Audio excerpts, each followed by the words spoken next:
taong 1977 sa linggo sa Kalinda, ipanalangin mo kami sa Marera, kundi sa isilunanda sa kanyang mahusay na pangangaral. Sa Ranod sa Magulon, ipanalangin mo kami sa Marera, pati sa kanya at pamilya.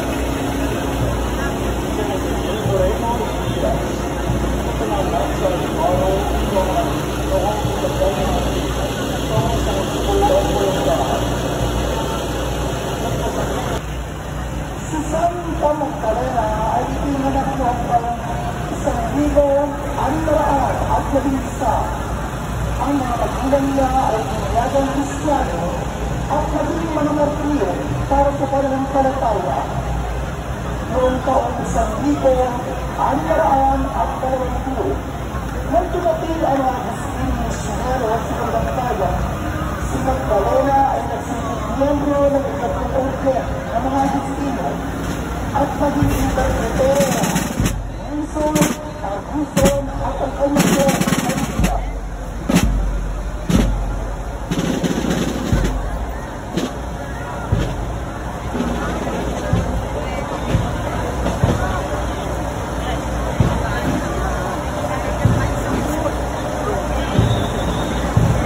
Santa Rita de Gracia.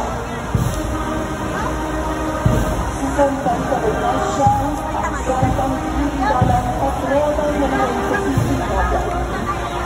Noong ika-12 siglo, sa bayan ng Roca Morenas, malapit sa Cassia, sa diocese ng Spoleto, Italia, at noong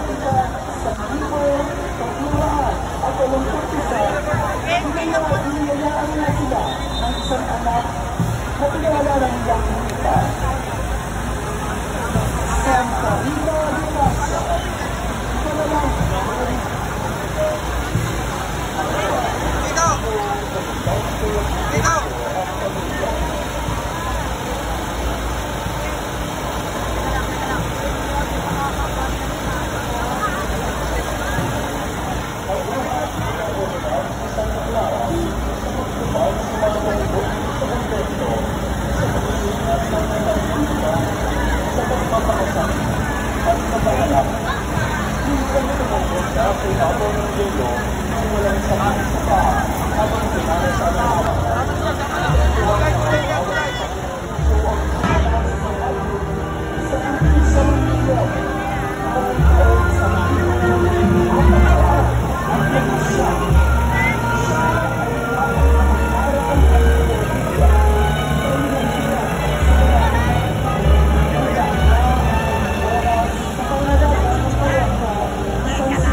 Ipinahanap siya sa Frances.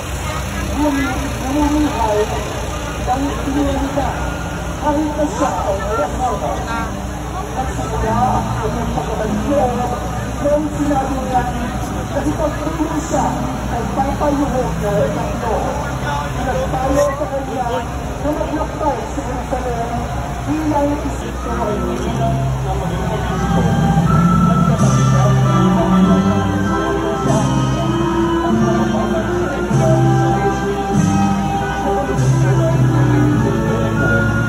Ang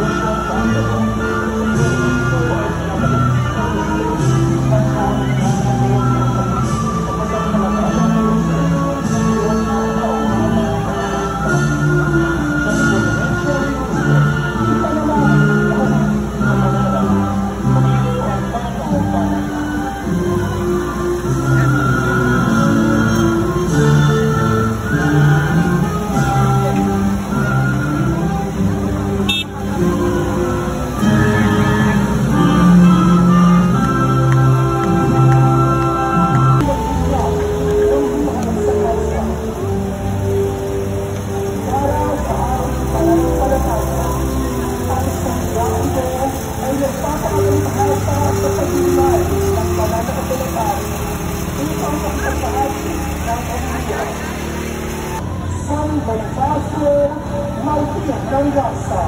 Panalangin mo kami. Ang imahe ay nasa ilalim ng pangangalaga na CJ Rivera at ng kanyang pamilya.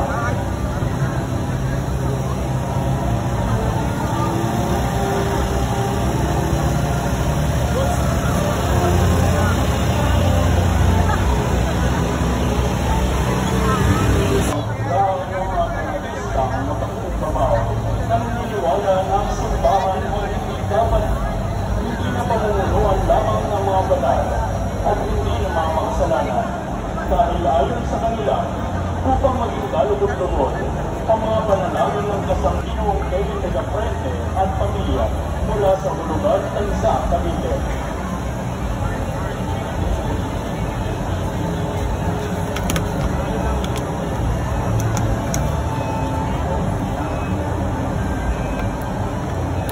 San Alipio de Tagaste. Si Alipio ay naging mag-aaral ni Agustin sa Cartago. Bilang taon, inilalang ni Agustin si Alipio bilang kanyang kapatid sa Bandang. Dahil pareho at sabay nilang ginawa ang kanilang mga pagkakamali sa buhay. At sabay nilang si Alipio at nakibahagi. Ngunit, mas nauna yung pinahang maging obispo si Alipio kaysa kay Agustin.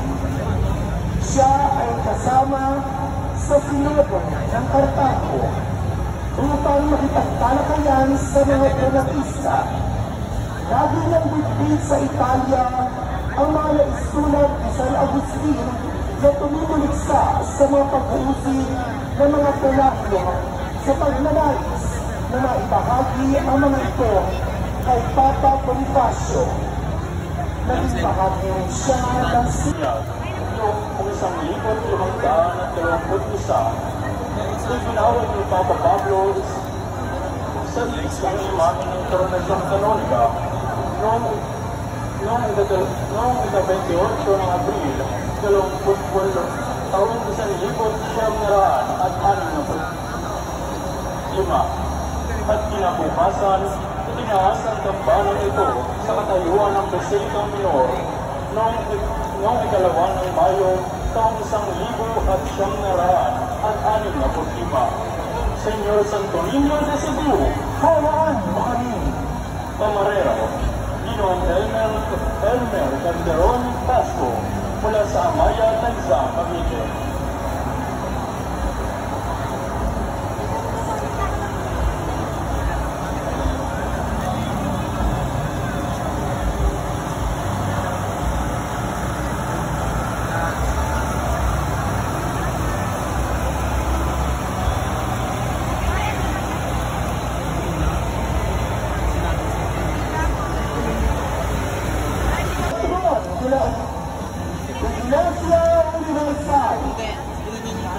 Si San Jose ay kinikilala ng Simbahang Katoliko bilang patron sa iba't ibang aspeto ng buhay pananampalataya.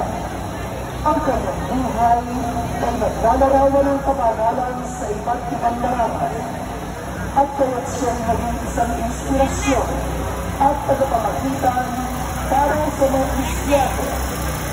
Si San Jose ay idinadeklara bilang mahal sa Diyos at sa kapwa.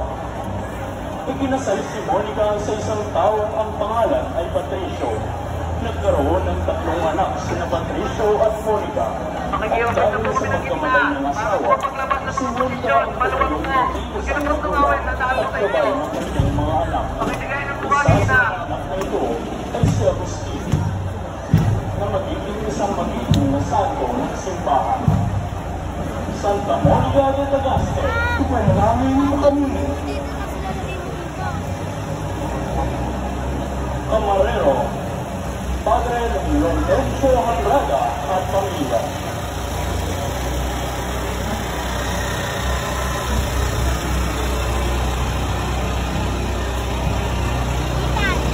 Sa mahal na Birhen ng Konsolasyon ay nagmula sa kasaysay ng buhay ni Santa Monica, ang ina ni San Agustin, obispo ng Hito. Tuluyan walaang nagpakita ang mahal na bilhin sa Santa Monica upang ang Sinturo TV na sumisimbolo ng proteksyon sa mahal na bilhin.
Natin silang pasalubungan ng isang masikaping paraktahan na may panalangin at pasasalamat.